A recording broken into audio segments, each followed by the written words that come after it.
Vous savez, c'est très facile de faire de la manipulation quand on est au pouvoir.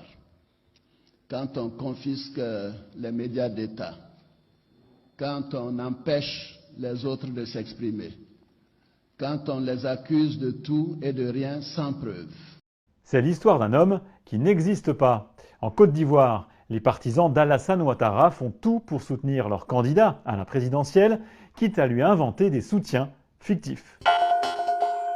Cela s'est passé cet été en Côte d'Ivoire. Une série de publications est apparue sur les réseaux sociaux. Elles ont été reprises par certains médias en ligne.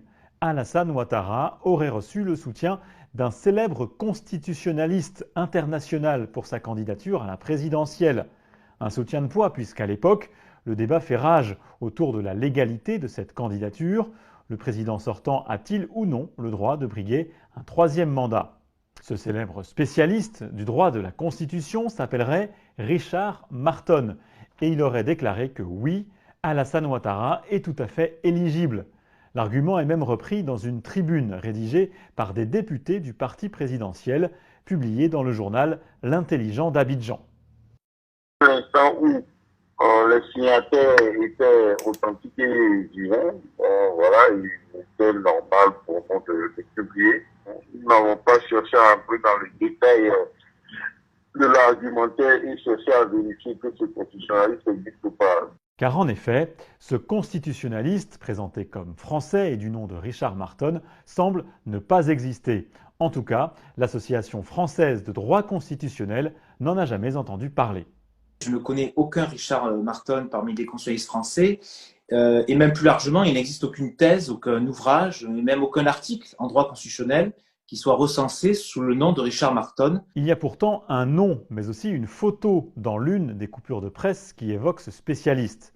Avec une recherche inversée sur Internet, nous avons pu retrouver qui apparaît sur la photo. L'homme possède un profil public sur le réseau social LinkedIn. Il s'appelle bien Richard Marton. Sa profession, gestionnaire de systèmes dans une entreprise du secteur maritime basée en Chine. Il n'est pas constitutionnaliste et sans doute pas au courant que sa photo a été diffusée en Côte d'Ivoire. Au final, même les auteurs de la tribune publiée dans l'Intelligent d'Abidjan reconnaissent ne pas savoir d'où vient cette fausse information. Les éléments fournis étaient des éléments assez percutants, étaient des éléments assez essentiels. Mais fondamentalement, il y a eu seulement un couac à ce niveau, au niveau effectivement d'une personnalité, d'une personne qui est inconnue de moi qui avait été fixée. Alors et surtout que il y en a exactement des personnes sont permis de rajouter à ce qui ne devrait pas. Ça résulte d'un sabotage, mais bon, à la limite d'un sabotage ou bien par le fait d'une personne qui a pu faire glisser quelque chose. Et je ne sais pas d'où ça vient. Une citation et un auteur qui n'existe pas. Il est rapide et simple d'inventer une infox. Il faut beaucoup plus de temps pour démontrer qu'elle est fausse.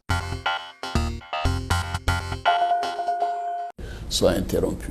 Monsieur le Président, si vous êtes réélu, un troisième mandat avec Alassane Ouattara est-il envisageable? Non, vous savez, à la fin de mon deuxième mandat, j'aurai 78 ans.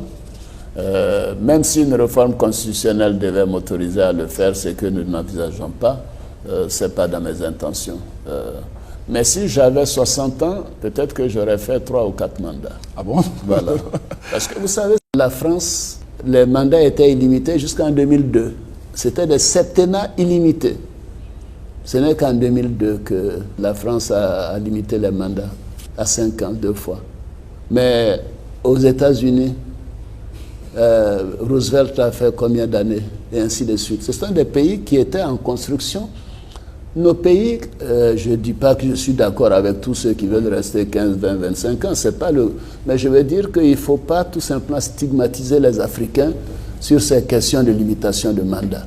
Il y a des pays où c'est une bonne chose, il y a des pays où l'alternance permet d'avoir du sang neuf, mais il y a des pays également où s'il y a un très bon leader, je ne voudrais pas citer, mais j'ai quelques pays en tête, je pense que c'est dans l'intérêt de ces pays de continuer avec ces présidents.